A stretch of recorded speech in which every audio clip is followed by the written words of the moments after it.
roll, please. Hey, Bob, let us know when we're good. The AGP video, we are ready when you are. Okay. Good morning, everyone. Morning. Nice to see everybody. Hey, Maria. Welcome to the July 23, 2020 Delta Stewardship Council meeting. Let's start by establishing a quorum with a roll call, alphabetically, starting with Judge Damrell. I'm present. Irini here. Otto here. Maria? Iranian here. Villegas here. Zingali here. Tatayan here. We have a quorum. We do not have a closed session today. If any member of the public is interested in providing public comment, please send an email blue card to the clerk at engage@deltacouncil.ca.gov as shown on the screen. Be sure to note your name and the agenda item that you wish to comment on. Also, please note if you wish to speak or would like the clerk to read your comment. Please do this as soon as possible. When your name is called, the clerk will unmute your line or read your comment if requested. Let's move on to agenda item 5, the consent calendar. On the consent calendar today is the approval of the June 25, 2020 meeting summary. Is there any discussion? If not, Villegas moves the item. Second. Okay. Otto will second. Okay, I think I heard Oscar Villegas motion to approve the meeting summary and Mike Gatto seconding the motion. Okay, let's take the vote alphabetically, starting with Judge Damrell. Damrell, aye. Irini, aye. Gatto, aye. Iranian I. Villegas, aye. Zingali, aye. And Tatayan, aye. That, excuse me, that was not agenda item 5. That was agenda item 3. We're on to agenda item 4, the chair's report. For the chair's report, I'll ask Amanda Bowl to give us a quick summary of the highlights of the July 13, 2020 Delta Plan Interagency Implementation Committee meeting. Great, thank you. Good morning, Chair Tatayan and council members. As Chair Tatayan mentioned, the DPIC met last Monday, July 13th, and this was the first remote DPIC meeting. And we were very pleased to see and to hear, rather, that dialogue was still robust despite the screens in front of us and between us. As is the norm at DPIC meetings, we really try to have committee members discuss topics that are central to the Delta. And on July 13th, the committee members discussed ecosystem-based management and One Delta, One Science. And specifically during this meeting, 2 themes were explored. First, how can DPIC continue to build on, integrate, or learn from existing programs to accelerate ecosystem-based management in the Delta watershed? So to ground this discussion, committee members heard presentations from the U.S. Fish and Wildlife Service and the U.S. Bureau of Reclamation on the Central Valley Project Improvement Act, as well as from the Department of Water Resources on the incidental take permit for the State Water Project. The second theme focused on what actions DPIC can take to achieve ongoing, consistent, and reliable science funding. And these agenda items highlighted actions stemming from the Delta Science Funding and Governance Initiative. This included an update by Dr. Steve Brandt from the Delta ISB on the upcoming Science Needs Assessment Workshop and the discussion series that has been occurring since late May to queue up many of the ideas to be discussed during the workshop. And the next discussion, virtual discussion, is actually next Tuesday, July 28th. So I encourage you all to tune into that if you can. This agenda item, or the series of agenda items, also included an update on the process to update the Science Action Agenda. Delta Science Program staff Henry DeBay and Rachel Kloppenstein presented an update mentioning that this particular Science Action Agenda update includes the identification of management questions. And so Henry and Rachel queried the committee members via Mentimeter to find out what management questions are important to them and their agencies. And a couple of examples of what came up out of that were what is the best set of actions to accelerate recovery of species, and how will new long-term operations affect species of concern? And obviously there are many others. And so as part of that process, Henry and Rachel and their team are working to kind of distill all of these from both DPIC as well as from a survey that has been up for about a month, I believe. And finally, Mario Monzo from the U.S. Bureau of Reclamation presented the first Delta crosscut budget report. Reclamation and Council staff took the lead for DPIC in collecting, analyzing, and presenting Delta Science funding data for fiscal year 2018-2019. And as Chair Tatayan states in the foreword to the report, the inaugural Delta crosscut budget report represents DPIC's first attempt to establish and implement a process for collecting data related to Delta Science funding. And this report can be viewed as an initial data point informing our effort to make science funding more effective. So we're already looking at how we can make the collection process better for the next reporting cycle. And I encourage you all to take a look at the report, which is available on the Council's website under the meeting materials from last week's DPIC meeting. So with that, I'm happy to answer any questions you might have. Any questions from the Council?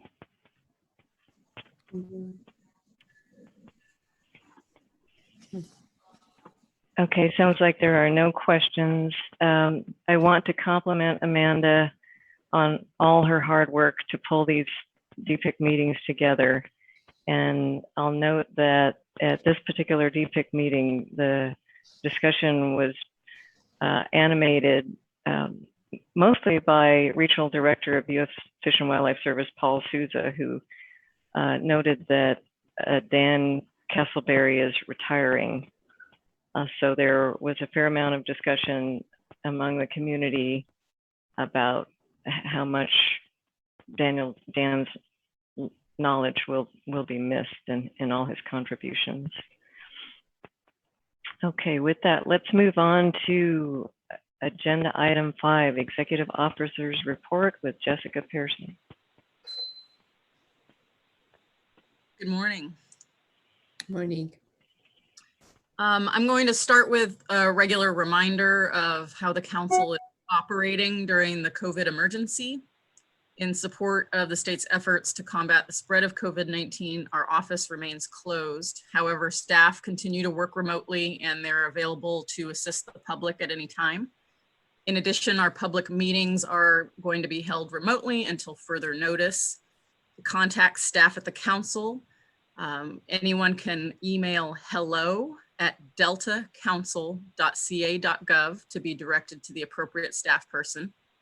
And anyone interested in participating in council activities or programs can sign up for our listserv or check on our website or social media, where we post frequent information about council public meetings and any updates for how to participate.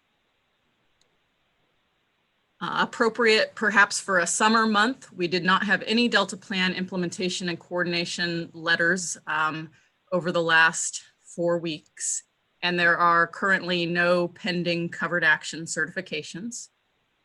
I do have some personnel announcements. Dan Constable, previously a senior environmental scientist at the council, has been promoted to environmental program manager, and this is in our ecosystem, land use, and science integration unit in the planning and performance division. While at the council, Dan has been instrumental to the planning team in supporting our covered actions efforts and others, and we are excited as he takes up leadership of the unit. We have also onboarded virtually 2 new staff members. Chelsea Batavia is a new environmental scientist in the Delta Science Program's Science-Based Adaptive Management Unit. She recently completed her PhD at Oregon State University. She will support the science program's work to promote science-based adaptive management, in particular focusing on the human dimensions. This is related to the social science efforts that we've been spearheading. We will also be supporting the work of the Delta Independent Science Board in order to help design surveys and interviews to inform some of the reviews that the board is undertaking. And finally, Morgan Chow joins us as a senior environmental planner in the Ecosystem, Land Use, and Science Integration Unit of our planning division. She comes to us from BCDC, the Bay Conservation and Development Commission, where she worked on a variety of projects in the San Francisco Bay along the shoreline. Morgan has a BS in Environmental Policy Analysis and Planning from UC Davis and a master's in Marine Resource Management from Oregon State. She's going to be supporting ongoing efforts to complete our ecosystem amendment and also helping us with our Delta Adapts climate adaptation project. So welcome to both Chelsea and Morgan. Our outreach highlights report and active projects reports are in your binder. They're also available on our website. There's no legal update today, and the legislative update is simply the list of bills tracked in your packet. If you have any questions about those, please feel free at any time to reach out directly to me or to Bethany. This month, we've included our quarterly contract and budget update. Those were provided to you in advance of the meeting. They're also available on our website. Any questions about those, feel free to reach out to myself or to Mary Ray. And unless there are any questions at this point, I think I'm going to yield the floor as part of my presentation to my two co-executive directors at our Delta sister agencies. We've got today Eric Vink, the executive director for the Delta Protection Commission, and also joining us Campbell Ingram, executive officer for the Delta Conservancy, to provide updates to you and to the public about the activities that they're undertaking relevant to Delta Plan implementation and their respective missions. So unless there are any questions, then I'm going to turn it over to Eric Vink. Any questions? Okay. Good morning, Campbell and Eric. Good morning, Chair Takahashi and council members, and thank you, Jessica. Shall I jump in right now? Please. Wonderful. A few items I wanted to provide an update from the Delta Protection Commission. First off, the commission has been meeting regularly. We had a brief meeting last week, and we'll meet again in September. What I wanted to update the council on today are really two items. Excuse me. Actually, three items. The first is the update of our economic sustainability plan. The second is briefly on the National Heritage Area. And then finally, a few words about the work we're doing related to the Delta Conveyance project.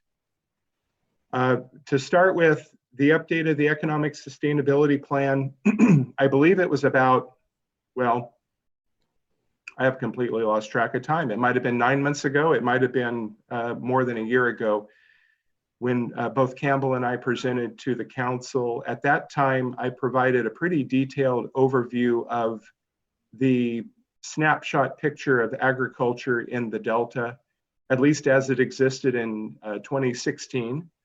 And that's a part of our update of the economic sustainability plan, is to revise the agricultural snapshot, land use, the value of agriculture in the Delta. And as you'll recall, what I reported at that time was that Delta agriculture is more valuable. It mirrors the trends in California agriculture, which is a movement toward higher value crops. In the case of the Delta, we're a little late to get on the almond craze, but we have seen significant increases in almond plantings, continued increases in wine grape production, and increases in olive production as well. Those are the primary permanent crop increases. Linked to that report of the snapshot in Delta Ag was to compare that with anticipated restoration actions, at least as they are identified in Eco-Restore. And I don't know if that was the part I reported on in detail, and I'm not going to go into great detail on it today, other than to say that the planned restoration activities are not anticipated to have a significant effect on Delta agriculture, probably due to the fact that many of those restoration projects have been in a slow transition away from agriculture, in some cases over a great period of time. And so we don't have high value active agriculture on a lot of those parcels currently. Some of them are being proposed in areas that never were really that productive agriculturally because they just aren't really well suited to farming. They're really more well suited for being restored to a natural condition. So not a lot of impact to agriculture from proposed restoration actions. And then the other two components of our update on the economic sustainability plan as it relates to agriculture is that we took a look at climate impacts on Delta agriculture. And basically, what does it mean for increasing summer and winter temperatures? And what does it mean for an approximate 5 foot of sea level rise by the end of this century? And of special concern were the chill sensitive perennial fruit and nut trees in the Delta. And this is something Vice Chair Fiorini knows well. Cherries, pears, and walnuts in particular would be sensitive to those increasing wintertime temperatures. And then the increasing summertime temperatures would be of concern for heat sensitive vegetable crops. But what the Delta is contending with is not any different from what Central Valley agriculture is contending with in terms of climate impacts. We just have that added overlay of sea level rise having a direct effect on the Delta region. And what does that mean? Certainly means that levees continue to need to be maintained and improved and even heightened in response to that sea level rise. And that was the primary finding coming out of that. Excuse me. And then finally, we had a very technical report that goes well beyond my level of comprehension that looked at salinity effects and specifically whether there's any evidence that salinity in the water column has affected Delta crop choice. And I think the short message from that report is that it's hard to find a direct connection between salinity in Delta water and the crop choices that farmers are making. It's far more true that farmers are making their crop choices based on agricultural economics. But in terms of making the connection between salinity, not a real conclusive finding. Our researchers do support some additional study in that area. That's something that the Commission will be looking at as we move further down the road.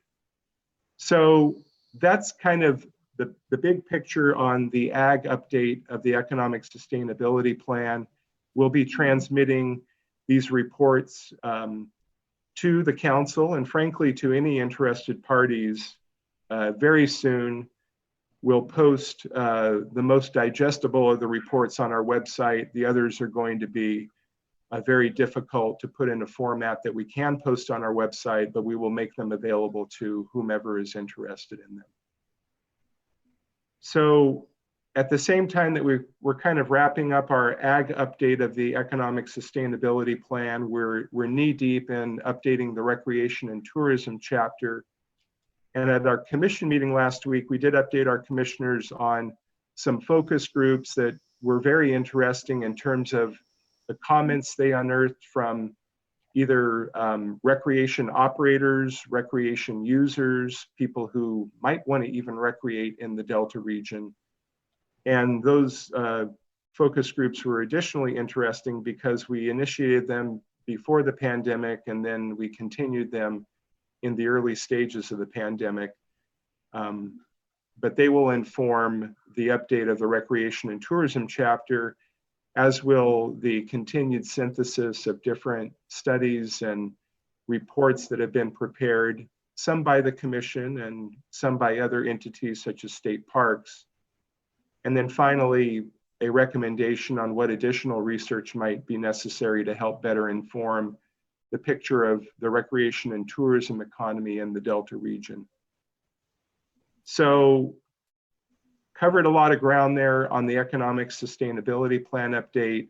Let me just conclude real quickly by saying our planning for the Sacramento San Joaquin Delta National Heritage Area, and I think everyone is aware, but if you're not, the Delta is the first National Heritage Area. This is a federal designation.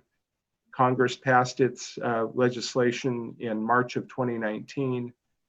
We're proceeding on our development of the required management plan. The Delta Protection Commission is the management entity for the Sacramento San Joaquin Delta National Heritage Area. And in the fall, we'll be going out with the first components of the management plan and seeking input from our very interested stakeholders. So more to come on that in the near future. And then finally, I just wanted to say about the Delta Conveyance project. We've been working with both DWR personnel working on the conveyance project. We've been working with the Design and Construction Authority. You all are probably aware that they have a very active stakeholder engagement committee that brings together people from throughout the Delta region. They just met yesterday afternoon, in fact, and the engineering and design is coming into much greater focus for that proposal. There's an opportunity to get feedback from the stakeholder engagement committee on those proposals. And I just want to say that we've been very appreciative, the staff of the Delta Protection Commission, with how much more information and transparency even there is on this project as opposed to its predecessors, Cal Water Fix and BDCP. We're in regular conversation with the personnel at DWR. We found those conversations to be very helpful.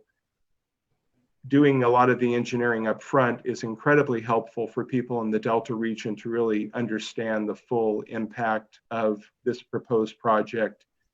There's probably still going to be much opposition to it, and there will undoubtedly be a lot that we will be gravely concerned about for this project. But it's really just a breath of fresh air to see the different approach this time coming out of DWR in particular. So I probably took a lot more time than I should have, but you caught me in a chatty mood. I'm happy to answer any questions you all might have for me. Thank you, Eric. I have a question. Maria, go ahead.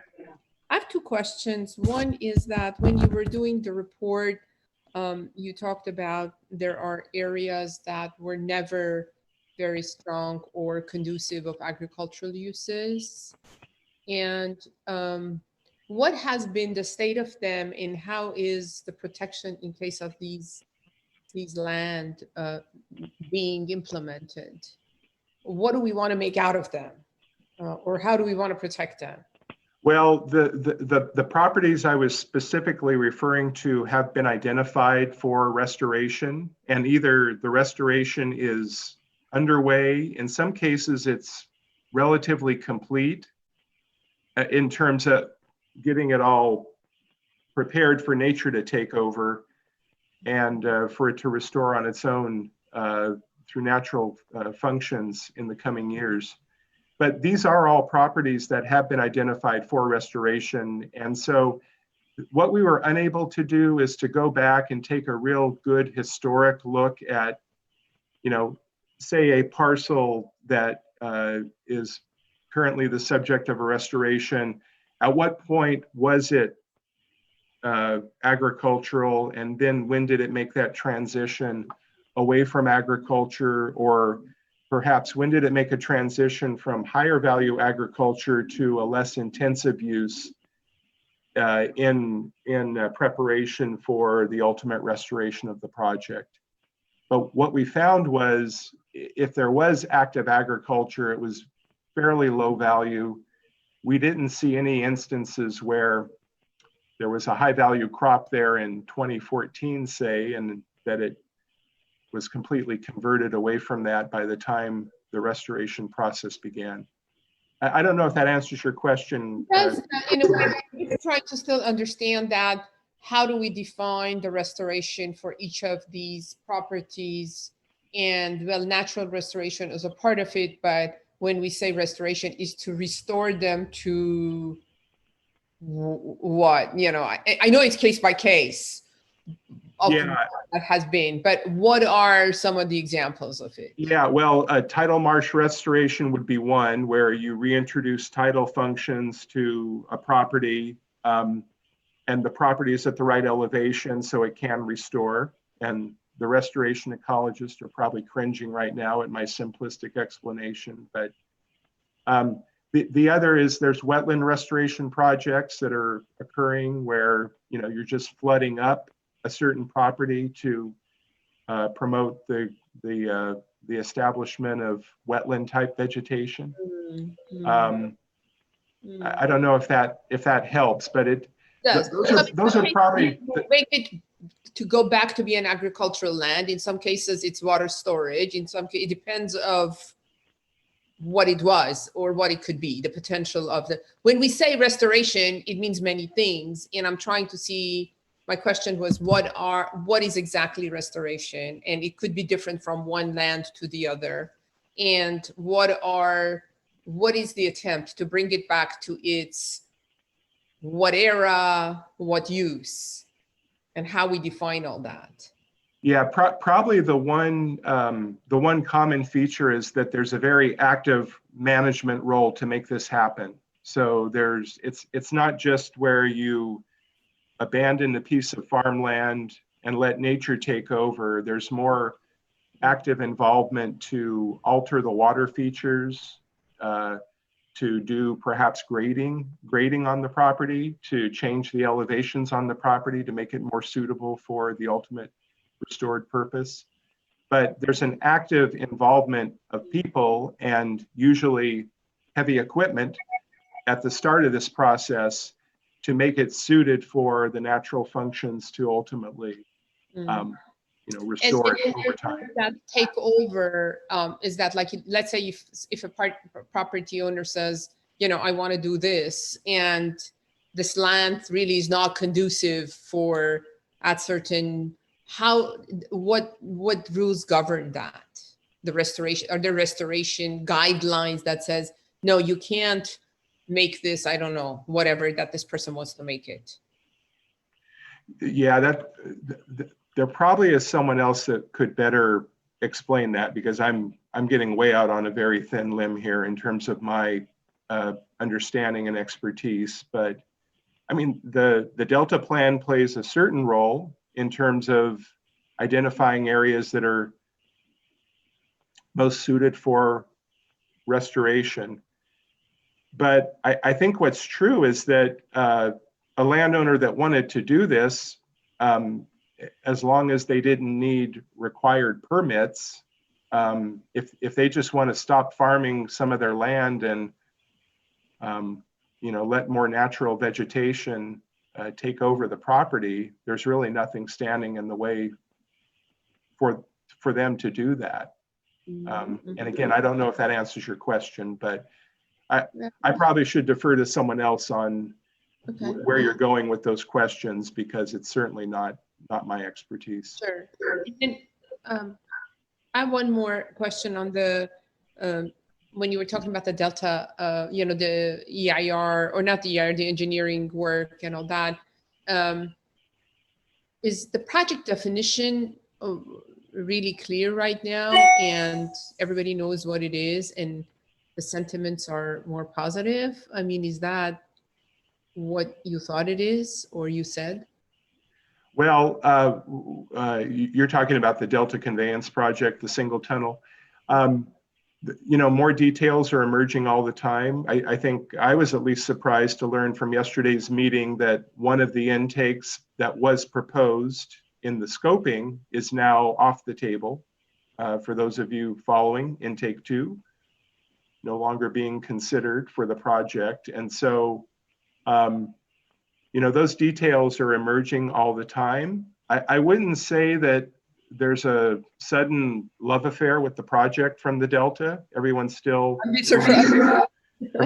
pretty much opposed to it, but I think there is appreciation for the fact that the people designing, doing the doing the engineering and the design of it are listening, and at least in some instances are responsive to the concerns they're hearing. You know, for instance, they're coming to this group and they're saying, we're anticipating a tunnel shaft location on this property. Tell us the problems with that.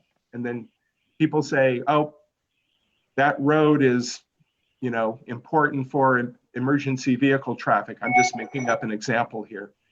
That would be a very bad location. Okay, the engineering team goes back and they say, well, here's the modification we've made to that.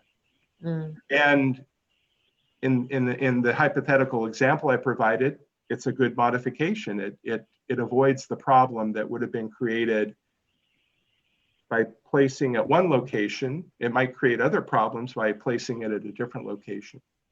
But there's appreciation for the fact that there's input into that, as opposed to, here's our fully baked idea, we're presenting in an environmental impact report, and there was no opportunity to have any input on the features of that. Thank you very much. I have no more questions. Thank you. Sure. Thanks, Maria. Any other questions from other council members? Okay. Thank you, Eric. Thank you.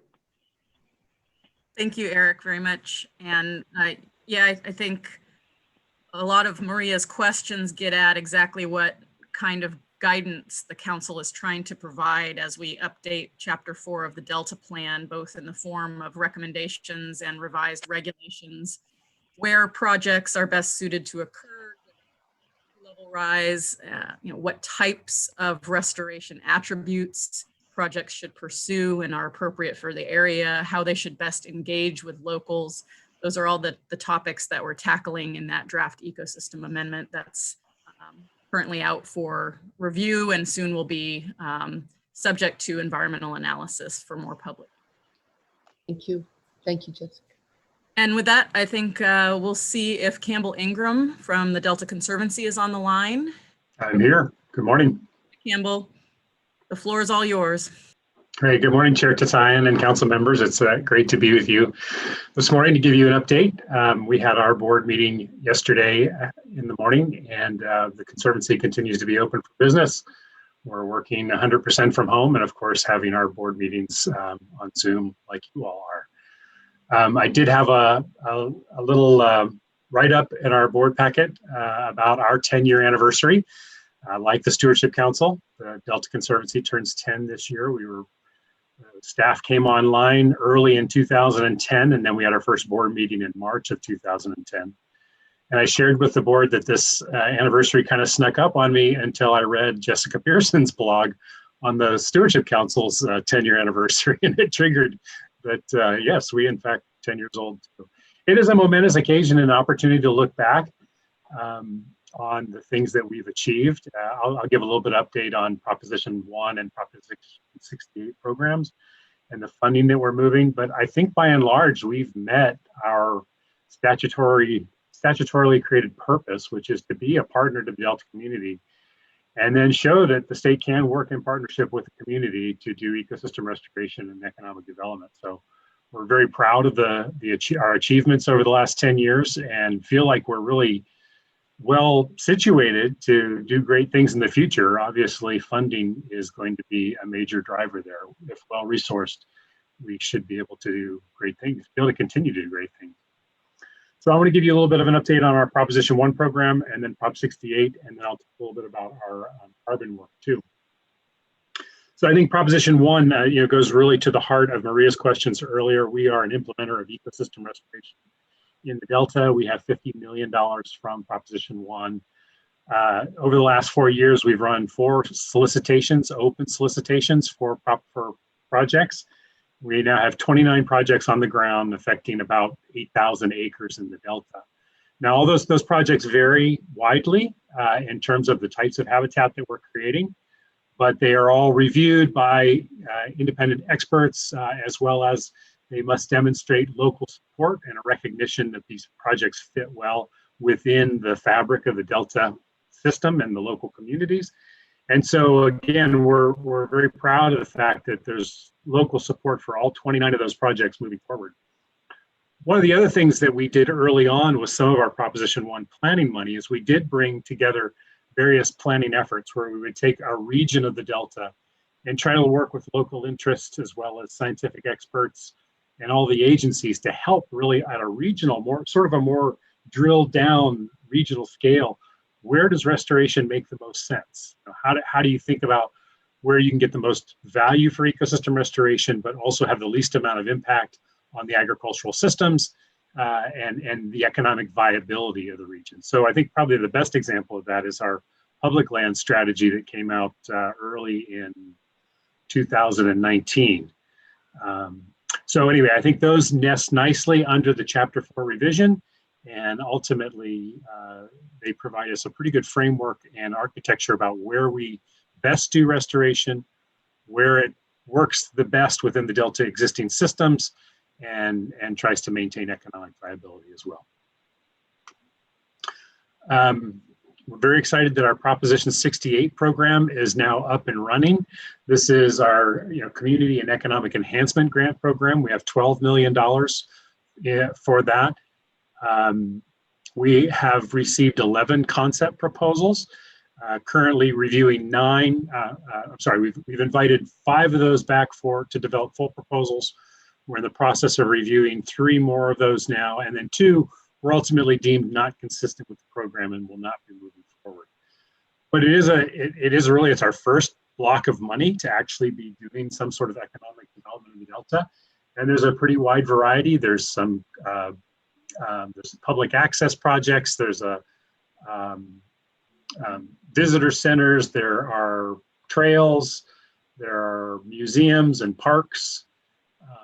So it really is an opportunity to work with the community, put some state funds on the ground, and hopefully help the overall viable economic vitality of the Delta. Those projects will continue to be reviewed, and then hopefully we start it's really a non-competitive, ongoing solicitation. So hopefully we start to see some projects trickle in with recommendations to the board for funding in the coming months. By the end of the year, early next year, we hope to see several coming through. Last thing I want to talk about a little bit was about our Delta carbon work, and we've talked in the past about all the work that we're doing. I just want to preface by saying that really where we're focused at here is in the most deeply subsided area of the Delta, about 200,000 acres in sort of the central and western Delta, that is typically characterized by low value crops, corn, alfalfa, and pasture, because that is what you can grow on the most deeply subsided area. So recognizing the threat that subsidence presents to the California water supply, as well as a very, very large carbon emission, we've been doing a lot of work through the years trying to get a carbon protocol developed and get pilot projects out there that really can demonstrate that there's a carbon revenue stream that is commensurate with ag lease values currently. In the future, it'll hopefully be commensurate with just ag values in the area, and I'll talk just a little bit about that in a minute. But in any event, trying to provide economic incentives to really look at ways that we could change agricultural practice out there and stop subsidence that creates this great threat, as well as the carbon emission. Protocol covers 2 practices. Basically, to stop subsidence, you simply have to re-wet the surface. You have to resaturate that ground, so you can do managed wetland or you can do rice cultivation. What I really want to share with you is just a groundswell of activity since the last time I provided an update for you. We're seeing an increased number of pilot projects, as well as just interest from the outside world. So starting with increased pilot projects, I shared with you last time that we were doing third-party validation of carbon credits for 3 wetland projects for DWR. That process is wrapping up, and it represents the first time that wetland credits for our carbon market have been certified anywhere ever. And now DWR is doing another managed wetland. They're doing groundbreaking on another managed wetland.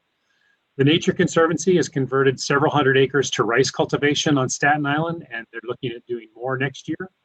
And they're also then doing about 1,000 acres of managed wetland on Staten Island.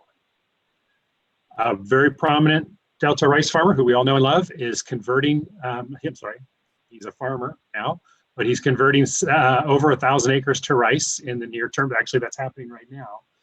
And the Conservancy, with our team of consultants, is working with both TNC and this farmer to do what we did for DWR, which is give them the technical assistance to estimate their carbon credits, pay for the third-party validation to get those credits certified, and then help them connect through contracts to a carbon market and get a revenue stream moving forward. So it's very exciting that we're starting to see more interest and more people willing to take us up on our offer to help them get revenue streams from the carbon market. Also very excited, last week had a meeting with the California Air Resources Board Compliance Offset Task Force. And this task force was created by the legislature, recognizing that we will need more viable carbon protocols to be able to meet the need for carbon offsets in the future. So there is a wetland subgroup, and we were able to sit down with them and provide them an overview of the whole Delta picture, the carbon protocol, how it was developed, how it works, and then how all the pilot projects and where we see the system going. They were very excited about that, and clearly, that will be one of the protocols that they consider recommending to be adopted into the CARB compliance program. Now that's really important because right now, working in the voluntary carbon space, we can get about $62 per acre net, which competes with ag lease value. But if we get into that compliance market, we get about $180 per acre net, which outcompetes most commodities that are grown in the Western Delta. So we're very hopeful that that process moves forward, and just very excited to see their interest and excitement in looking at that protocol.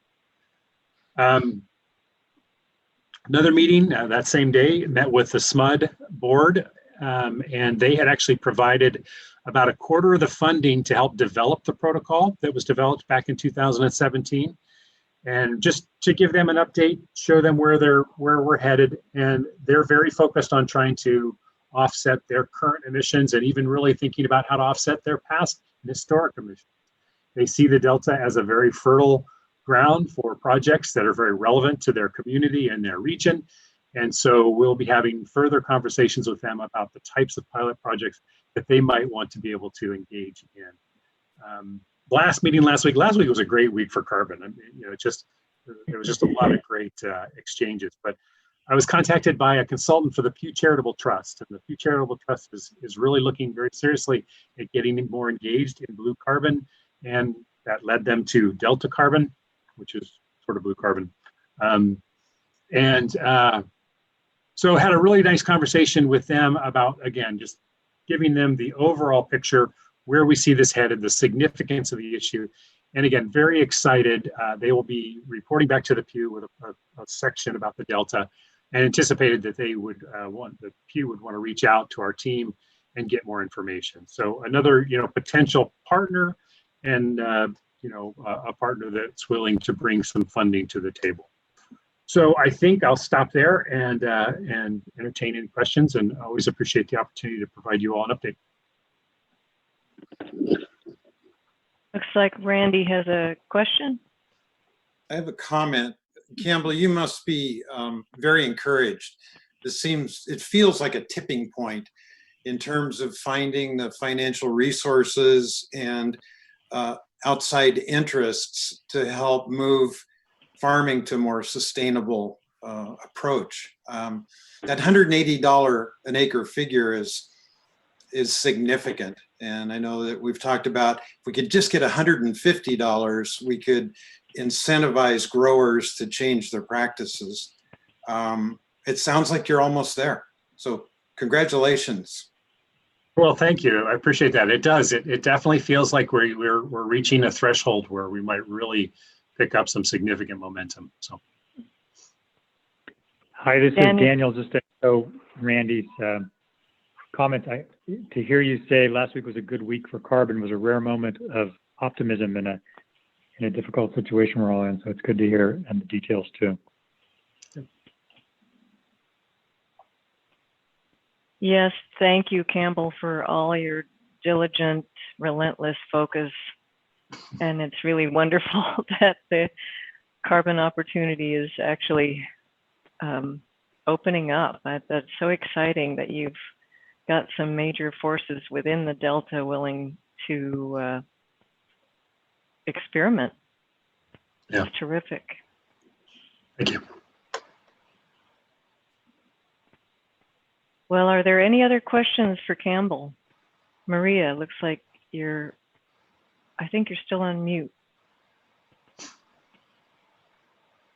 You're on mute, Maria. Oh, Okay. There she is. That's better.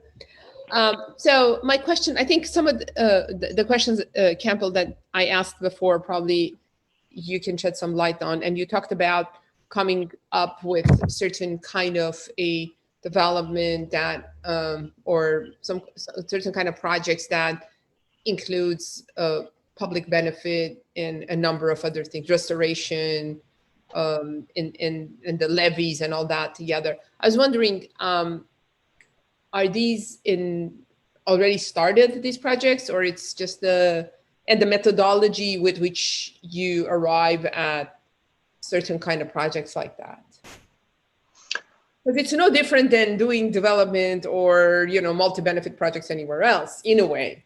Of course, it has its specific, but it's according to a matrix of, evaluation of certain criteria in something like that. I just wanted to hear from you about that. Sure. If I understand your question right, I'll try, and maybe you can steer me if I'm a little off. But particularly for the carbon work, I mean, there's a bowl out there in the Delta that's extremely deeply subsided, and the whole area is really ripe and rich for re-wetting that land to stop subsidence and try to stop reverse subsidence through these practices. There are secondary benefits of providing additional waterfowl habitat and amphibian habitat and aquatic invertebrate habitat. We're even looking at the potential that, we know that the channels of the surrounding delta are food deplete. It's not functioning as an aquatic ecosystem. And if we pump water off of these wetlands behind levees, you might actually be providing primary production, food production into these channels as well. So if your question gets to where do you know where to do this work in the Delta, you're really simply just looking for the deepest areas of the Delta, where that difference between the levee and the river is just, because that's your highest percentage of carbon and your greatest opportunity to do that. And it's just it's now, you can see it on some of the older maps. It's just sort of that red and orange zone of most deeply subsided area in the Western Delta. Now, I think that's a fundamental shift from your earlier questions about where do we do tidal habitat and floodplain habitat. And that's where we're looking slightly outside of that deeply subsided zone in the Delta. But you can, there's some overlap there. And again, there's efforts very scientific efforts, both in Chapter 4 and particularly with San Francisco Estuary Institute, to really try to identify where we would try to recreate some of those ecological functions most effectively in the Delta. Thank you. Campbell, is there anything further the council could do to help affirm the need for economic incentives at an appropriate level to incentivize sustainable farming? If you'd asked me that 6 months ago, I would say that we definitely want to see as much support as we can get in the discussions of bond funding, right? Because again, converting these lands does cost money, and we were very hopeful that we'd done quite a bit of work and expecting to see a pretty good chunk of money in whichever climate resilience bond or FSB 45 that would ultimately move forward. Sadly, the talk of those moving forward has simply dried up. So funding is always an issue. I think communication, helping to keep the issue in the forefront in the right places within the legislature, and even in work with partners and outreach to partners, I think is really important. But I'm open to other suggestions and other ways that we can partner to push it along too.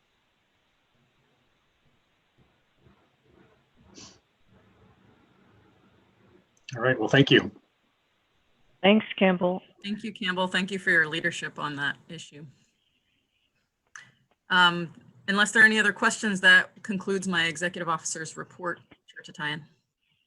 Great, thank you. Council members, any other questions for Jessica? Thank you. Okay, is there any public comment? There's no public comment. Okay. Well, in that case, let's move on to agenda item 6, lead scientist report with Dr. John. Madam Chair, can I ask a question before we move on? I guess I know there were some revisions to the agenda, and I just want to make sure I'm tracking correctly, but the agenda that I have has that as item 9, and I just am confused by it. I just wanted to double check. Maybe staff can help me, but unless I got the wrong version of the July 23rd agenda. So Oscar, your agenda numbers are correct. Since we didn't have a closed session, we didn't change the numbers, but they look slightly different on Susan's agenda, but the numbers are correct on the actual notice. Very good. Okay, just to make sure I didn't miss anything. Thank you, Lita. You're welcome. Great. Well, then I will get started. So good morning, Chair Tatayan and council members. I have an article to talk about and a number of upcoming events, actually a few articles. So I'll jump right into the recent paper that's included in the written update. So if we could have the virtual abstract posted. And I'll start. So this is this article is a synthesis of Suisun Bay fish data over the last 20 years. It was, the lead author is Denise Colombano, and she did this with colleagues from UC Davis, including Peter Moyle, who's done work on local fish more than anyone in Suisun or the Delta just about. Also, I should note that Dr. Colombano was supported in her work on this project as a Delta Science Fellow. So for this work, they evaluated the importance of various habitat characteristics in a gradient from the edge of the estuary and big channels up to the upland areas. And they did this for looking at 4 of the most common fish species in Suisun Marsh: the Sacramento splittail, the Thule perch, starry flounder, and also striped bass, the one non-native but really abundant fish species in this group. These are 4 of the most common fish species in Suisun Marsh. So they looked at 22 years of monitoring data across 9 different sloughs or tidal creeks in Suisun Marsh. And they wanted to look at how fish abundance and growth related to habitat features across those different areas. Features like the size and depth of the slough, the sinuosity, the adjacent habitats, and then also looking at flow and water quality, really salinity issues, and how that would affect fish abundance. So what they found is that a mosaic of habitat conditions, as well as the importance of the connectivity between land and water, is what really supported this mix of species. They found that habitat preference across the 4 different species varied. Some species used the deep channels on the edge of the marsh. Others were found in the really small channels within the marsh.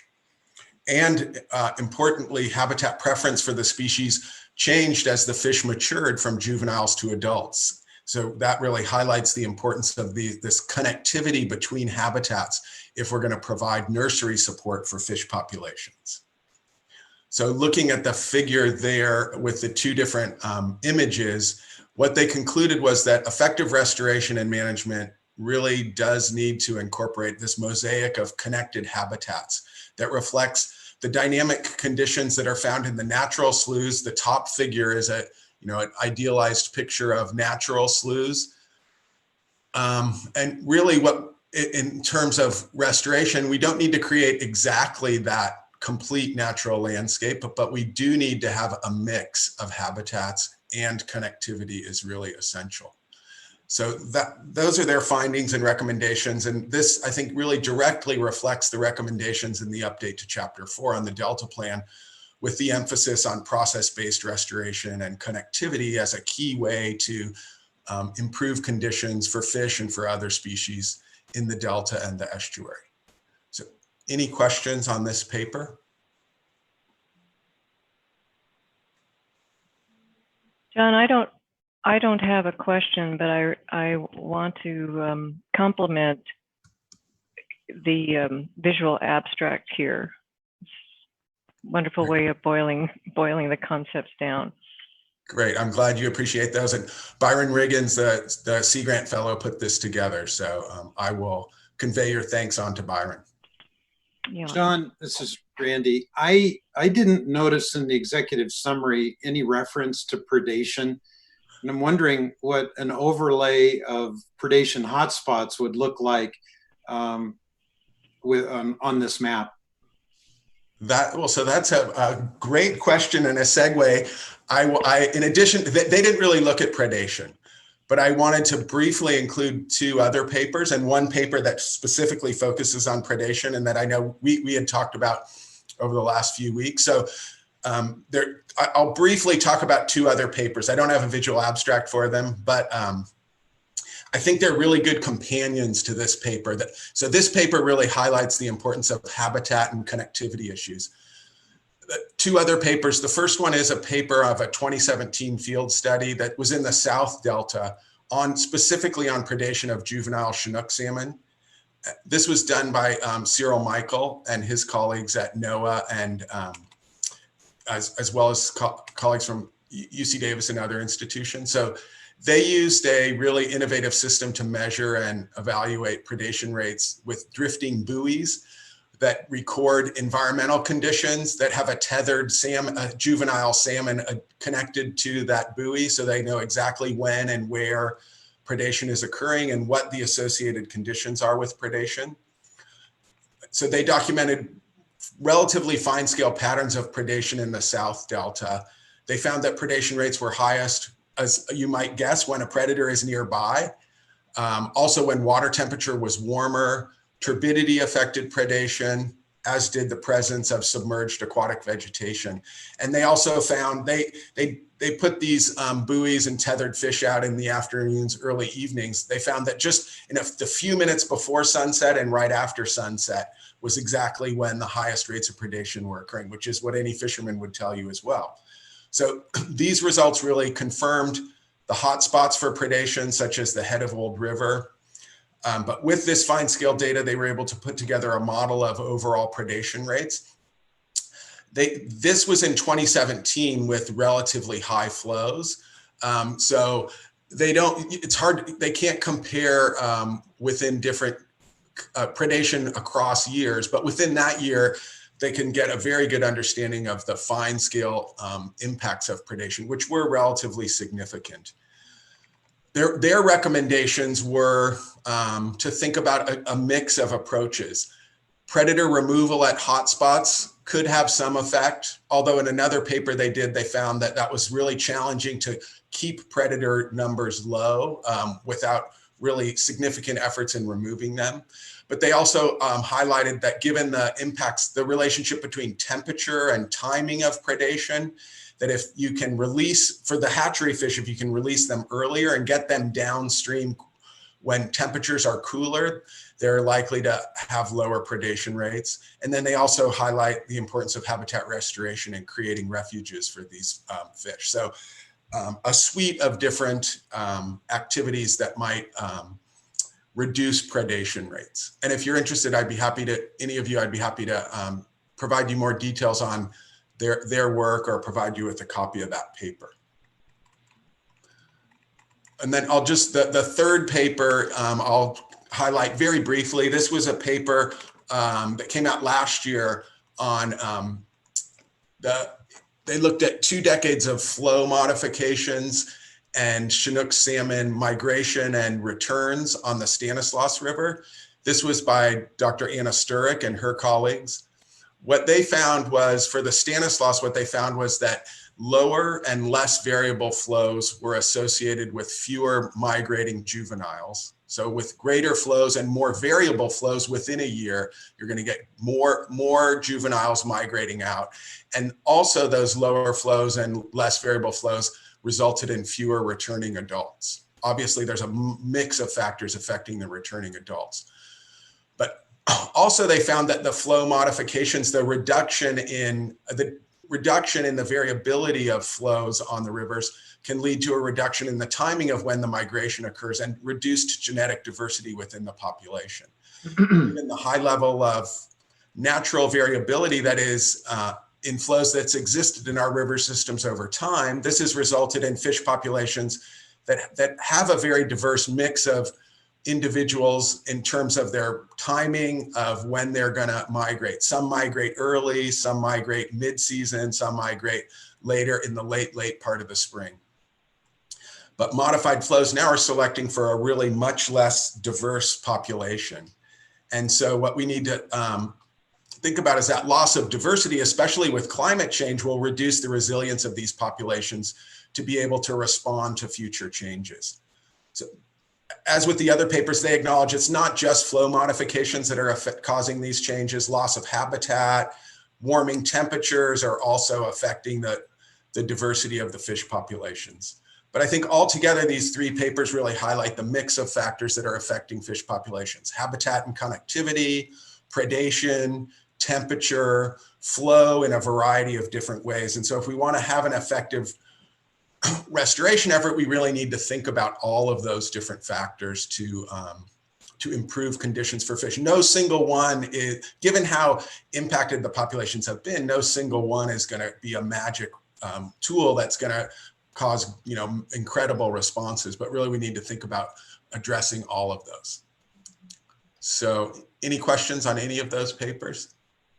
And as I said, I'd be happy to provide you with details on the last two. Yeah, I'd like to receive those, John.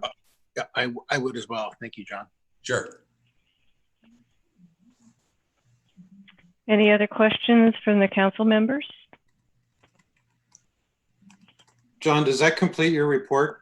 No, so I have a few items besides the papers, so I'll dive in. Well, don't leave without allowing me to make a comment.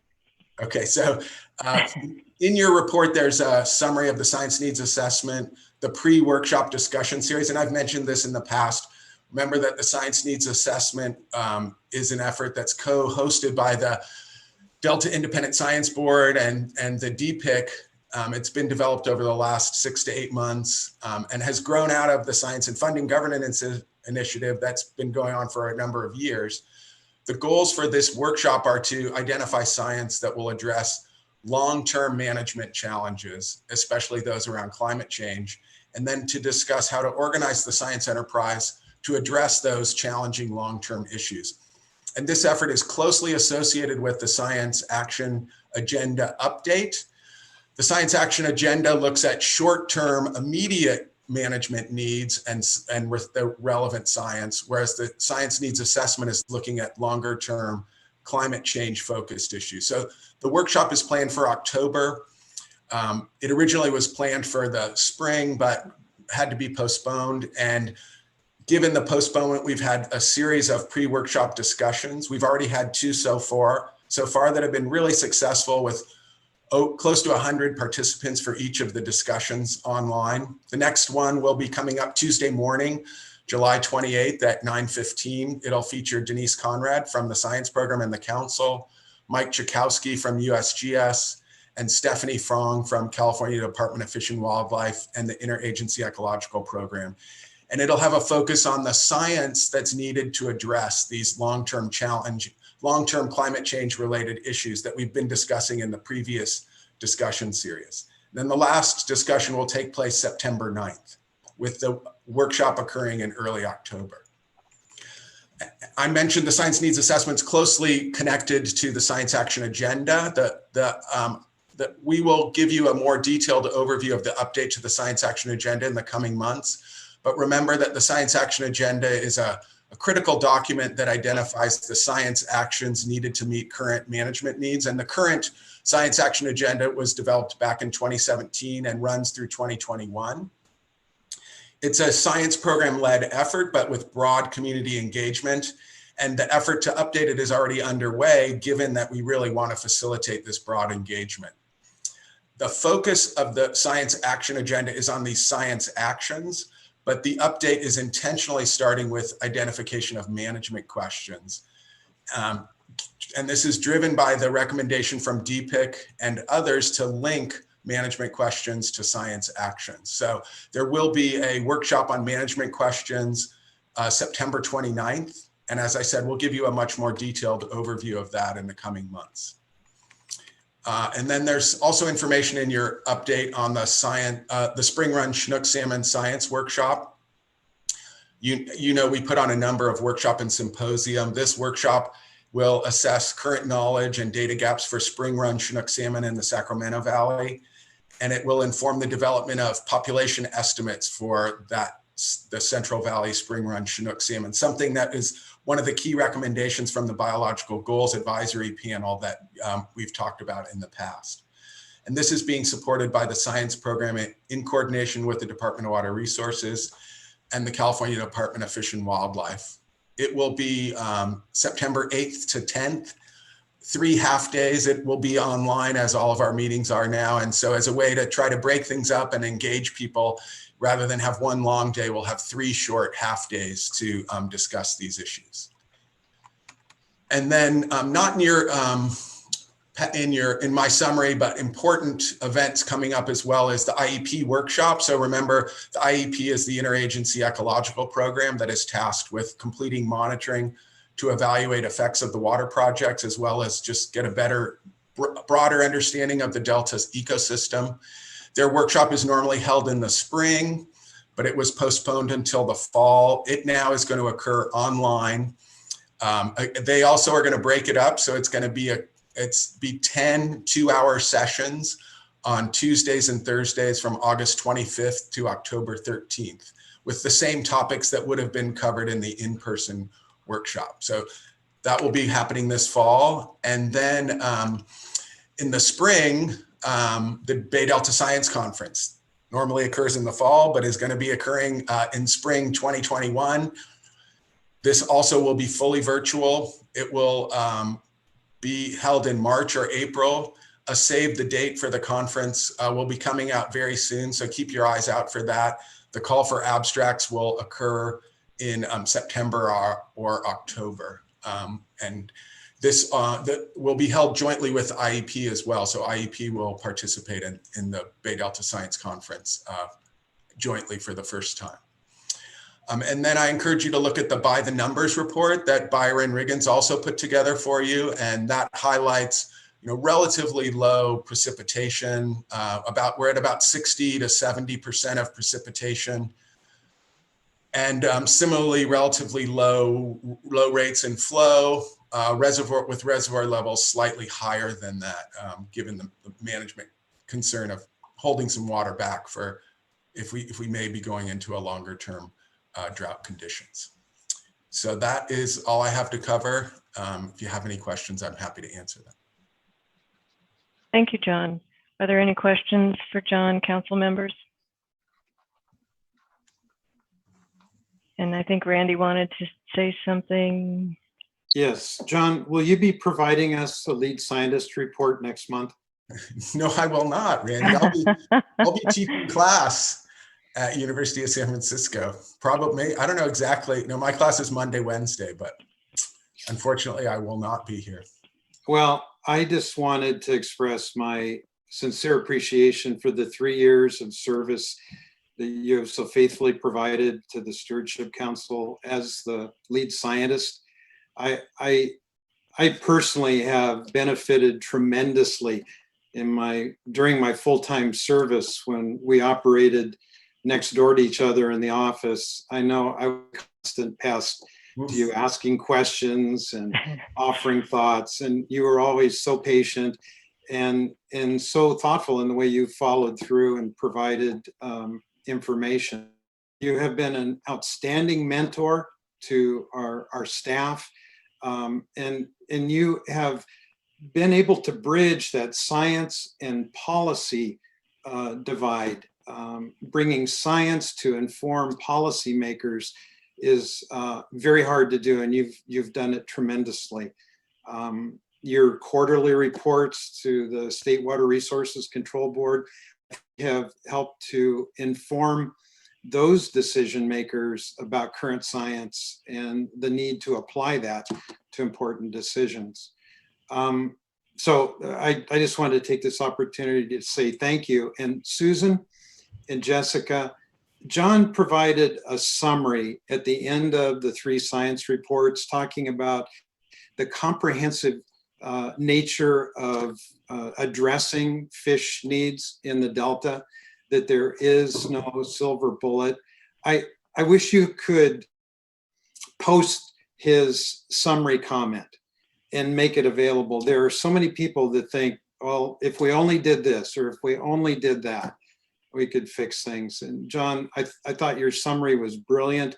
And I think it reflects a little bit of frustration, that we just can't seem to get our arms around everything we need to do to conditions. With that, thank you very much. It's been an honor and a pleasure to serve with you. Thank you, Randy. I really appreciate your kind words, and I've really just truly enjoyed the opportunity to interact with all of you. I got to interact much more with Susan and Randy through your role as chairs, but all of you, I've really enjoyed it. I appreciate your interest and engagement on science issues. I truly appreciate the council's commitment to using science to guide policy. I would say that the staff at the science program and the entire council really deserve all the credit. The lead scientist job is an easy job, given how great the staff is. They really should get all of the credit, because they do all the work that I get the chance to talk to you about. So I've truly enjoyed it. I definitely have some regrets leaving and going back to USF. I'm excited to go back to teaching, but I really will miss the opportunity to interact with all of you and to stay engaged on all these really super interesting and challenging issues. And also I should acknowledge the Delta Independent Science Board, which as well really provides just an incredible contribution. And that aspect of the job as Delta lead scientist and interacting with them also just is a real joy to do, given their commitment and their knowledge and engagement. So I thank you very much. And I do plan to stay engaged, even though I'll be in the Bay. I definitely look forward to more interactions. And one of my interests is connecting Bay and Delta issues. And I think where I've been able to do that from the Delta side, I look forward to connecting from the Bay side as well. Susan? Yeah, yes, Judge. Yeah, I just wanted to second the comments made by Randy, in particular, bridging the noticeable gap between science and policy. That's something you did brilliantly. And I really appreciate that, John. Thank you, Judge Damrell. I appreciate that. And yes, Oscar. Yeah, I would echo exactly what Randy and the judge just said. That bridging component, certainly for me, has been tremendous, John. You've for lack of a better description, you've dumbed it down in a way that has really helped me appreciate and value the science behind the work in the Delta. Most of the work that I get to engage in doesn't have a science component built into it, probably for good reason. But the Delta, because of the delicate nature of the work that is occurring, requires it. And it can be intimidating as a policymaker to have an element of science embedded in the work that we do. But you made it so simple. You bridged it, as I said before, in a perfect way. So thank you very much for your commitment to the Delta and for your commitment to making sure that the policy makers have the appropriate amount of science embedded in the work that we do. So thank you. Thank you, Oscar. Yes, thank you, John. I just want to take a moment to let the council members and public know that the Delta Plan Interagency Implementation Committee members also spoke very highly of John. We're aware that John took science and policy communication to the next level. And John, I will miss you very much. John, in addition to being a terrific lead scientist, is also a diplomat and advisor and a leader in so many ways. He inspires curiosity and learning and educates in a way that is so effective. Well, I'll miss you a lot, John. Thank you, Susan. I've truly enjoyed interacting with you. I've certainly missed the chance to be in the office and to chat more regularly. Thank you, John, for all your answering the questions that were so off about science from all. Never making no questions are off. No bad questions, no dumb questions. Truly. John, we've really enjoyed your presence. It's going to be strange for me not having a second person from my high school on this board. And by the way, I think was very coincidental to begin with, which is really cool.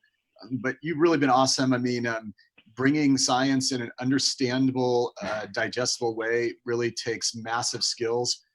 And I always look forward to hearing what you had to say every week. I took furious notes, and in many cases, I went home and read up more stuff about it. So you've made our job as commissioners a lot more interesting and a lot more informed.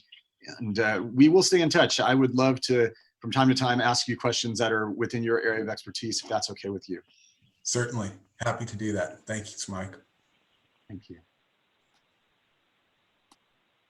Okay, if there are no other questions from the council, is there any public comment? No public comment. Great. Well, then let's move on to agenda item 10, Central Valley Flood Protection Plan update. I think Jessica will be kicking us off.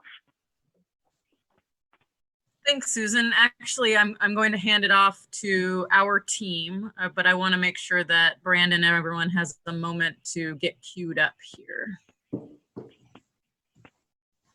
Yeah, I think they should all be on by now. Unless I can catch Jeff, Ruth, and Mary. Okay. Okay. Great. Jeff, Thank you. Thank you, Jessica. Thank you, Brandon. Good morning, Chair Tatayan. Good morning, council members.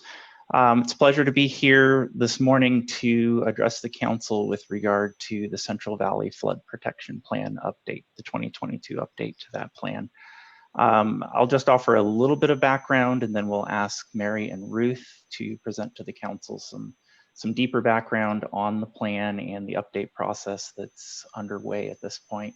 And then I'll summarize at the end just with a few tiebacks to the Delta plan and some of the council's ongoing planning efforts. You'll recall, council members, that flood risk reduction is a key charge to the council with regard to a complementary approach to the co-equal goals and a focus on really reducing flood risks, particularly to state interests in the Delta. And that's emerged through Chapter 7 of the Delta Plan and the Delta Levees investment strategy most readily. But there is, this is another sort of multifaceted topic that has multiple plans that address flood risks, and the Delta is a part of the overall Central Valley. And so there is a role for the Delta Plan and the Central Valley Flood Protection Plan to work in concert to address some of the state's most pressing risk reduction goals for flood control in the Delta. So with that, I'm going to go ahead and hand it over to Mary and Ruth. And just quickly, by way of introduction, Mary Jimenez is with DWR's Division of Multi-Benefit Initiatives and is leading development of the 2022 Central Valley Flood Protection Plan update. And Ruth Darling is the staff lead for the Central Valley Flood Protection Plan on behalf of the Central Valley Flood Protection Board. So this morning we'll be hearing both from the Department of Water Resources and the Flood Board. And Mary, with that, please go ahead and take it away. Thank you, Jeff, and good morning, council members. I'd like to start by handing over to Ruth Darling. She's going to cover the first part of our presentation this morning on our overview of the flood protection plan, and I'm going to continue on where Ruth leaves off to give you a little bit more about our 2022 update and how we're looking forward to continuing to work together with the Stewardship Council moving forward. So with that, Ruth, if you're ready. And Brandon, do you have the presentation handy? I believe Ruth has it. Mary wanted to present. Great, thank you. Mary, are you going to share your screen? I can if they needed me to. I wasn't sure if Brandon was going to pull it up. Oh, I have it on hand. I can go ahead and I'll post it. Okay, thank you.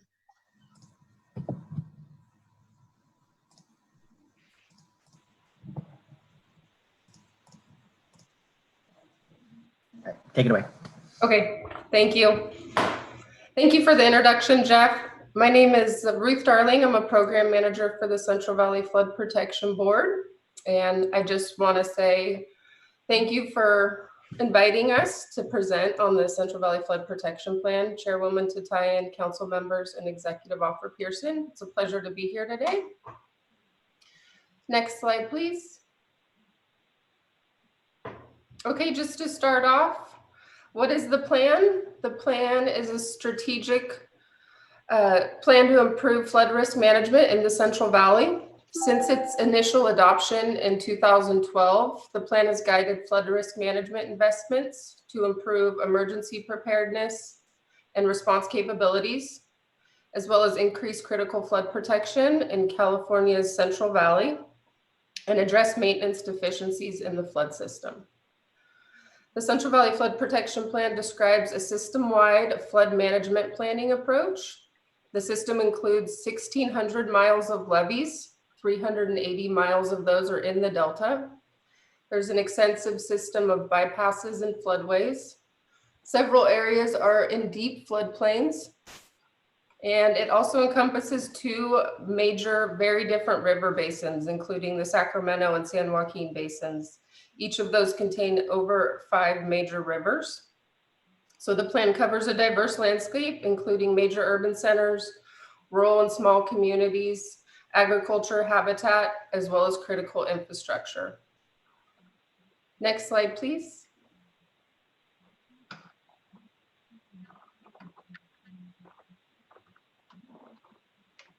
So this is from your fact sheet in the council member packet.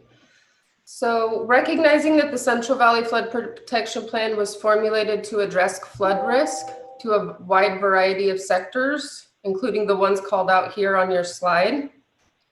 So there's significant risk in the Central Valley, and recognizing that risk changes over time. This is why 5-year updates to the Central Valley Flood Protection Plan are important. Next slide, please. So just an overview of the Central Valley Flood Protection Plan. In accordance with the requirements of the Central Valley Flood Protection Act of 2008, as well as California Water Code Section 9600 through 9625, DWR is to develop the plan, and the Central Valley Flood Protection Board adopts the plan. And there are updates every 5 years, in years ending in 2 and 7. It's a strategic long-range plan that describes a programmatic vision for flood system improvements. The Central Valley Flood Protection Plan is a descriptive document. It's not decisional. It's not a funding or permitting decision for specific projects. It includes recommendations on investments and policies to support comprehensive flood risk management, actions locally, regionally, and system-wide, rather than promoting specific projects. Next slide, please. So the goals of the Central Valley Flood Protection Plan, the primary goal is to improve flood risk management. And that is to reduce the chance of flooding and damages once flooding occurs, improve public safety, preparedness, and emergency response. In addition, there are 4 supporting goals to the Central Valley Flood Protection Plan as shown on the slide, which is improve operation and maintenance, promote ecosystem functions, improve institutional support, and promote multi-benefit projects. Next slide, please. So compatible responsibility, again, DWR prepares the plan and works toward implementation of the plan, as well as provides technical assistance, administers financial assistance programs, and operates and maintains parts of the state plan of flood control facilities. And the Central Valley Flood Protection Board adopts the plan as well as works towards implementation of the plan. We're also the non-federal sponsor for state plan of flood control facilities and projects. We administer encroachment permits through our regulatory role, and we also provide a public forum for stakeholder engagement through several board committees, as well as our monthly board meetings. Next slide, please. So this slide provides a snapshot of the flood planning area, as well as an intersection between the legal delta, the delta plan area. And those are shown downstream of each river basin, outlined in red and orange. So we just wanted to highlight the intersection of both planning areas. Next slide, please. And this slide is to help outline the importance of the local and regional input into the Central Valley Flood Protection Plan process. So DWR funded 6 regionally led flood management plans. And these describe local and regional flood management priorities, challenges, and potential funding mechanisms, along with site-specific improvement needs. These plans provide valuable perspectives from regional and local flood managers to help inform and align the Central Valley Flood Protection Plan investment strategies and implementation. And the RFMPs also provide a platform for meaningful engagement among the state and local and regional flood planners across both river basins.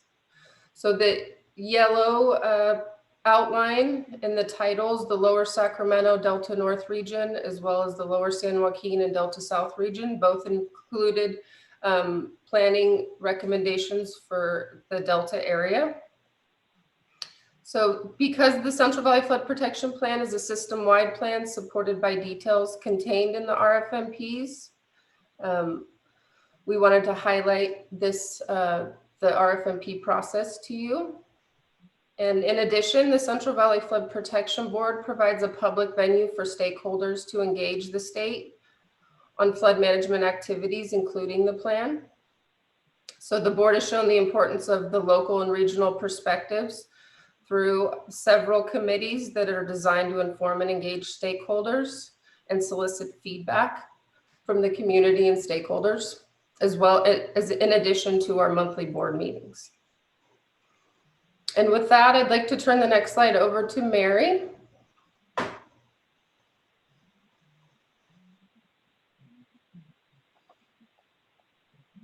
Thank you. Am I unmuted? Okay. Thank you, Ruth. Council members, I'm happy to take over here for the next. So bridging off of what Ruth covered, she mentioned the Central Valley Flood Protection Act of 2008. In compliance with that act, we produced the 2012 Central Valley Flood Protection Plan in 2012. That was adopted by the board in June of that year. In that plan, we introduced the state system-wide investment approach and identified the goals and strategies to implement the CVFPP over a 30-year horizon, consistent with that authorizing legislation. A body of deeper work went into preparation of the 2017 Central Valley Flood Protection Plan update that I'll touch on in a bit. But in short, that first 5-year update refined the state system-wide approach that had been introduced 5 years prior and was organized around 2 foundational themes that you'll see on the slide here. The first is integration with broader water resources objectives, more commonly known to all of us today as multi-benefit. And the second is the need for sustainable funding for flood system investments. Looking ahead towards our next 5-year update in 2022, we're organizing this flood plan update around the foundational themes you'll see on the slide here. The first that we're tackling is climate resilience. The second is reporting of implementation accomplishments and progress, also known as performance tracking. And the third is demonstrating alignment with other state efforts, as you will see shortly, notably including the Delta Plan. Next slide, please. A little bit more about the 2017 Central Valley Flood Protection Plan update. That was the last update adopted by the Flood Protection Board. That plan recommended investments of 17 to 21 billion over our 30-year planning horizon. I mentioned it was supported by a deep body of supporting technical and scientific work. Many of those documents may sound familiar to you already. One is the conservation strategy, the other is an investment strategy. We also had a body of comprehensive climate change analyses performed that are all contained in our supporting documents. We also identified, as Ruth mentioned, major policy issues in the flood plan. We had 8 of them identified in 2017 and made recommendations to address them. And what's important to understand about those policy issues is they were the latest and greatest at the time of what we felt working with our stakeholders were affecting our ability to implement the Central Valley Flood Protection Plan. So we really needed to dig in and understand those policy issues and try to make meaningful recommendations to address them moving forward. Next slide, please. A little bit more about how we're starting to develop our themes for 2022, starting with the climate change resilience theme. We're acknowledging that we're fortunate to live here in the state of California, where we're on the cutting edge of understanding the effects of a changing climate on our flood management system.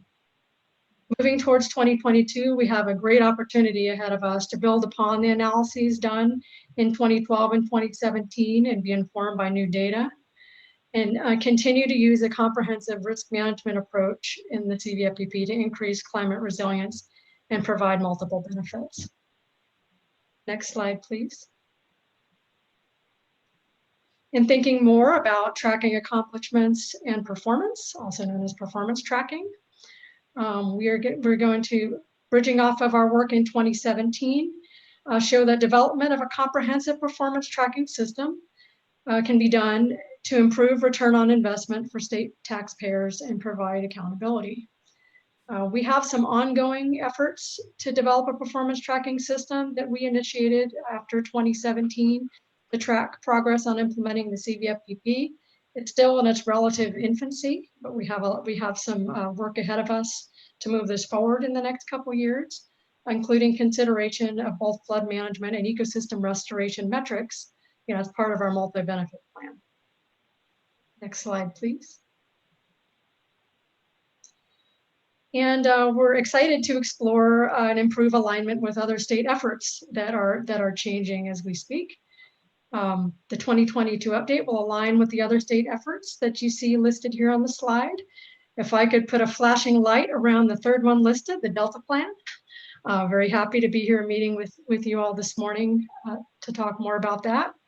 But also recognizing that we need to align with the governor's water resilience portfolio, our California Water Plan Update 2023, the SIGMA implementation, Bulletin 118, DWR's Climate Action Plan, and the Headwaters to Floodplain Initiative Flood Safety Partnership, which is focused primarily on floodplain management and emergency response.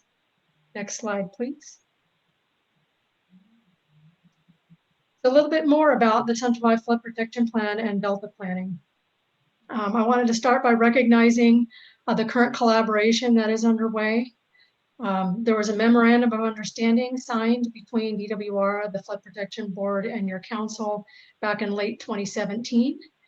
There has been a working group meeting meeting together regularly since early 2018 to better coordinate and collaborate on future Delta levy investments. The purpose of that working group is to really establish an effective working relationship between our agencies where we have overlapping authorities and responsibilities in the legal delta. So in the spirit of the MOU, we are also collaborating at the staff level on our climate change technical approaches. Very pleased to hear from staff that we are already enjoying productive discussions between the Delta Stewardship Council Climate Initiative Delta Adapts and our CVFPP climate change analyses that we're preparing for 2022. Next slide, please. And there's areas to do even more together that I'm very excited about. So we are just getting going in thinking through a consistency determination to prepare for 2022. We are going to initiate early consultation at the staff level in the coming weeks on that. We also have opportunities ahead of us to collaborate on our performance tracking efforts and the theme and the flood protection plan, and explore ways that performance tracking system and information can help us meet our reporting requirements to the DSC on Delta program. And with that, next slide, please. I'll open up to questions. Thank you very much. Thank you, Mary. Council members, any questions for Ruth or Mary or Jeff? Madam Chair? Yes, Oscar. Yeah, it's not a question necessarily. It's a compliment, frankly. Both of you, thank you very much for your efforts. It's rare that a document of this size can hold my attention year after year, and I think part of it is because while I didn't get started necessarily on the right track from my perspective from a local lens, you guys immediately shifted it to incorporate, and as you referenced, a lot of the recognition of the work that happens at the local level, and I represent county level of representation. I think it reflects a lot of heavy lifting that's occurring at the local level as well. So albeit it's a statewide plan with regional statewide implications, there is an honest effort to incorporate local representation in an honest way, and it's required to be updated. So it's a living, breathing document, unlike a lot of these documents that oftentimes, get up and then get put on a shelf and collect dust. This one is a living, breathing document, and frankly, the way it's written is very easy to read, and it's easy to understand. And so, thank you for your work on this. I think the fact that the work that you're doing embeds so much of the other efforts that are happening throughout the entire region, as you mentioned, with the resiliency plan and the Sigma work. It focuses on precisely what I think is essential to our work, and that is the multi-benefit component and the sustainability efforts in terms of financing. So thank you for your work. Thanks, Oscar. Randy. Mary gave a very positive summary of the working relationship between the three agencies, and that was great news. It hasn't always been that smooth. So I appreciate that, and thankful for the outcomes that are underway now under the Memorandum of Understanding. I wanted to ask Ruth, can you share with us your views about how well the three agencies are cooperating and working? Sure. Unfortunately, I'm not heavily involved in the MOU meetings, but we get updates frequently from staff that are attending those meetings and the collaboration efforts. And it's always good feedback. They think it's similar to what Mary mentioned, that the collaboration is good for advancing the flood plan as well as the board's goals. So yeah, I've heard nothing but good things. I should retire now. That's quite an accomplishment. Thank you both. Thank you all, including Jeff. So, Mary, I have a question, or Ruth. The conservation strategy to the flood plan. Can you give a little bit more detail about the footprint area, the kinds of things that the strategy is considering, how that aligns with other state programs such as Eco Restore or the Delta Plan's ecosystem amendment? I can speak, this is Mary, I could speak briefly to the coverage of the planning area. It's similar to the planning area that you saw on the earlier slide, but we have conservation planning areas that go a little bit upstream up some of the tributaries. So it's a little bit broader than the slide that Ruth showed of our planning area, but very, very similar. So it has a very broad footprint. Is that an answer to your first question? But your second question about the specific contents? So we are we're organizing, update of the contents of the 2017 strategy, basically the tools, strategies, and policies affecting multi-benefit project implementation and related topics. Right now, it's envisioned to be a more modest update of the deep body of work in 2017. We're just starting to scope it in a little bit more detail, working through the board's advisory committee into subtopics there. So that kind of engagement and more detailed scoping has just started to begin. So maybe we can follow up as that moves forward. I understand the Stewardship Council staff is also participating in that advisory committee and the groups that are going to be formed to dig into the contents in more detail. Good news. The conservation strategy is something near and dear to my heart.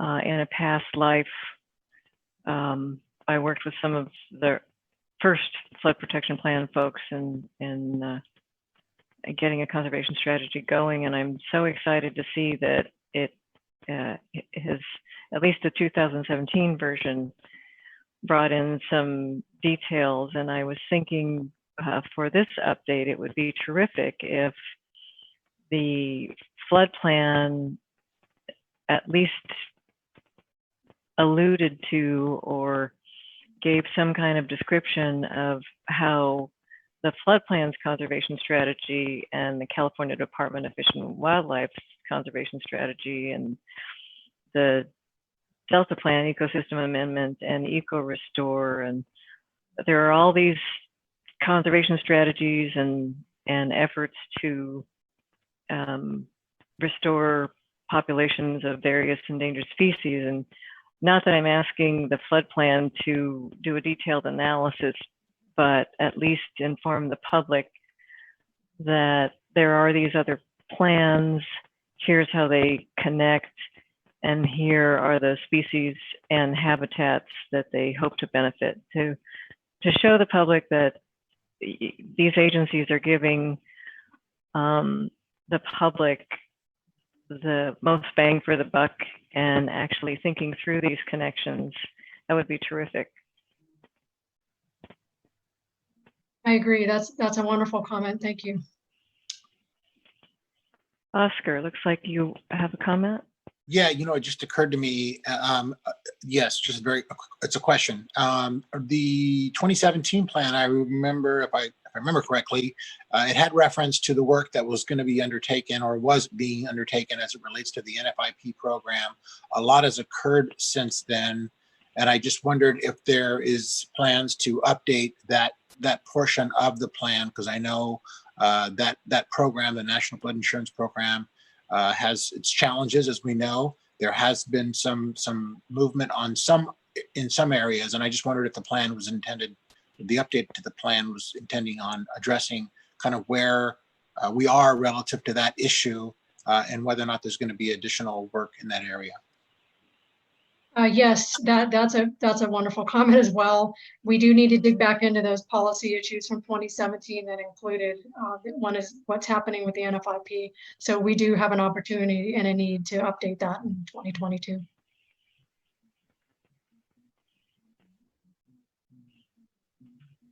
Okay, are there any other questions from council members?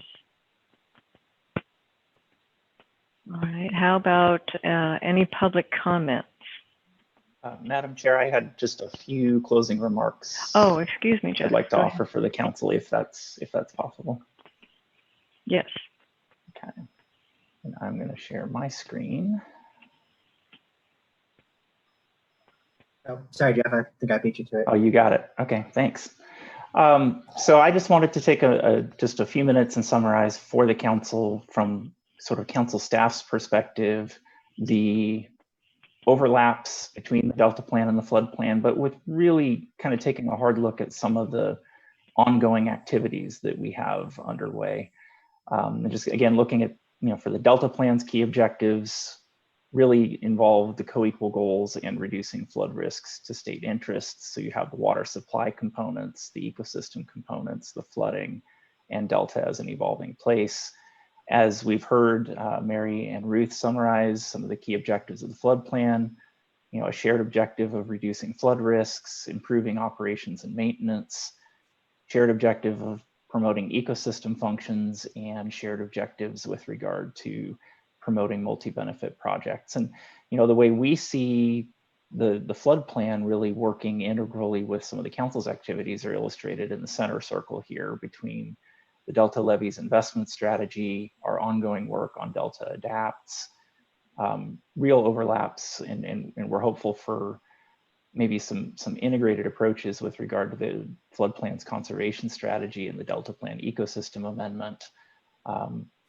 We heard the department describe earlier the initiation of early consultation, which is something we very much welcome with regard to the flood plan, and we're actively engaged in setting up a structure for that now and contributing in meaningful ways to some of the hopefully to some of the content of the conservation strategy through the advisory committees that Mary had mentioned. And then there is this performance measures and performance tracking overlap where the Delta Plan has numerous performance measures that address reducing flood risk. The flood plan has, and with this update in particular, a real emphasis on performance tracking. And so we're also hopeful to be able to align those in a way that they work together toward common outcomes. And then Brandon, if you could go to the next slide. Just wanted to highlight, where we understand the next steps heading, which is, DWR, as Mary had described, is in the process of developing a flood plan update for 2022, including the conservation strategy. And then at that point, DWR would also be the lead agency for the California Environmental Quality Act process to support adoption of the flood plan. The flood board would be a responsible agency under CEQA and would then take action to adopt that flood plan update, at which point we anticipate the DWR would prepare and file a certification of consistency for the flood plan update with the Delta Plan. And following that, both DWR and the flood board would be engaged in implementing the flood plan update. So this provides you just a kind of a really big picture roadmap for where we're headed from here. We're just at the very start of the arrows on this diagram and look forward to working with Mary and with Ruth and with their staffs and with the flood board in particular as well, with regard to kind of how we step through these arrows and get to successful implementation of the 2022 flood plan update in a manner that's consistent with the Delta Plan. And that's all I have. Thank you. Great. Thank you, Jeff. Council members, do you have any questions for Jeff? Okay. If I could say something. Yeah, Sure. Go ahead, Maria. I just wanted to say that the last two slides were kind of brought everything together, and thank you for them. Good. We heard the presentations, and then now we see how it all comes together. Thank you, and thank you, Mary and Drew. It's great. Yeah, I was going to say the same. In fact, the other day I was talking to Jeff and I just said, these processes are pretty complex for the uninitiated, but who they affect and what they affect couldn't be more important. I mean, this is people, this is property, this is the values of the Delta, and these are pretty complex processes, but for good reason. And I said, Jeff, if only there was like a Venn diagram of how all these fit together, and he had already prepared that slide, and I said, this is perfect. It really helps show kind of where the overlap is between our respective departments on this matter and how important it is, essential it is for us to be working together and showing the public that we're a unified front and that we can pursue these policy options in a consistent manner. Thank you. Thank you for being here, Mary and Ruth. Thank you for having us. Yeah, thank you. Well, I couldn't agree more. Thank you, Jessica, for summing it up. Let me check again. Is there any public comment? No public comment. Okay. Well, then let's move on. Wrapping things up. Is there any public comment on anything in general, not on the agenda? There's no public comment for any general topics. Okay. Then I'll conclude by letting folks know that our next council meeting is August 27, and will again be virtual. With that, thank you everybody for being here today, and be safe and take care. Thank you. Thank you. Thank you. Bye-bye.